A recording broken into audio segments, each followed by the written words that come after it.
What if I told you the person you've been trying to escape is the one who holds the key to your freedom? We live in a world obsessed with light. We're told to be positive, to chase happiness, to love ourselves. And yet, most of us are running from the very parts of us that need the most love. The angry parts, the jealous parts, the broken parts, the ones we were taught to bury, suppress, or deny. This is the path of shadow work. Not a trendy buzzword or some mystical idea, but the ancient journey of reclaiming the parts of ourselves we've disowned. This journey? It's not easy, but it is necessary. Let's begin. From a young age, we are handed masks. Be a good boy. Be a nice girl. Don't cry. Don't yell. Don't be too much. Don't be too sensitive.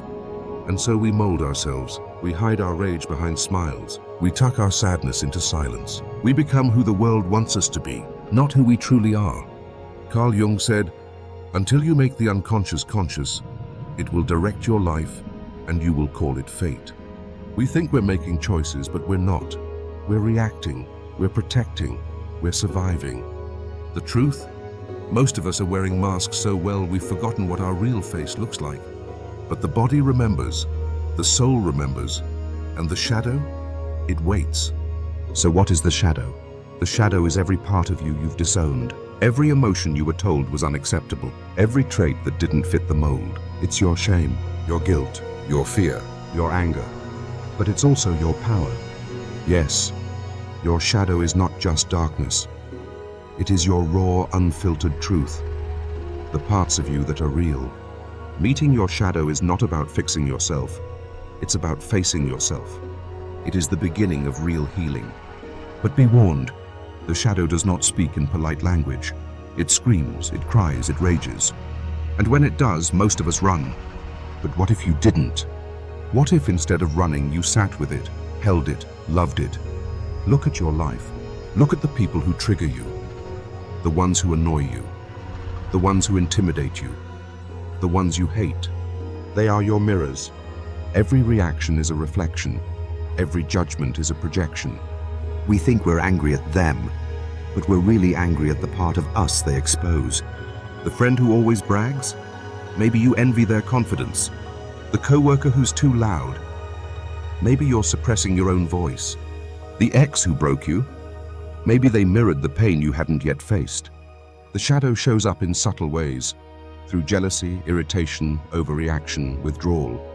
Pay attention. Every trigger is a teacher. The shadow is built on lies. I'm not good enough. I'm too much. I don't deserve love. These beliefs are not truths. They are wounds, and we mistake them for identity. But who told you that you weren't enough? Who told you to dim your light? Who made you believe you had to earn love? The shadow forms when we believe these lies and build a life around protecting them. We hustle for worth. We perform for love. We avoid rejection like it will kill us. But you know what really kills us? Abandoning ourselves. Shadow work is not about becoming someone else. It's about unbecoming the false self you built to survive. Your shadow is not just in your mind. It lives in your body, in your tense shoulders, in your clenched jaw, in your shallow breath. It lives in the panic attacks, the numbness, the fatigue, the pain you can't explain. Your body carries the stories you've never told. Shadow work is about listening. Place your hand on your chest. Breathe. Ask yourself, what am I feeling right now that I don't want to feel? What am I avoiding? What part of me feels unworthy of love? Be still. Listen. Healing begins when we stop silencing ourselves. Deep inside you lives a child. Not just the innocent part, but the wounded part. The part that was shamed for crying. The part that was rejected for being different. The part that was never told, you are enough. And beside that child, the critic. The voice that says, you'll never make it. You're so stupid. You don't matter. That critic is not your enemy. It's your protector. It learned how to keep you safe by keeping you small. Shadow work is the dialogue between your inner child and your inner critic. It is reparenting the child. It is unlearning the critic. It is standing between them and saying, you are both trying to protect me, but I am safe now. You've felt the pain. You've faced the mirror. You've named the lie. You've met the child. Now it's time to come home. Shadow work isn't about staying in the dark. It's about retrieving what was lost there. Your voice, your truth, your courage. You were never broken. You were only buried. Integration is about wholeness, not perfection. It's the union of light and dark, the merging of strength and softness, the remembering of who you are. You are not just light. You are the storm and the calm, the wound and the healer, the lost and the found. This is the sacred return. Welcome home. If this spoke to you, if something in you stirred, cracked open, or breathed a little deeper, you are not alone. This journey is not for the faint of heart, but it is for the brave. And you are brave. Start with one shadow, one memory, one belief.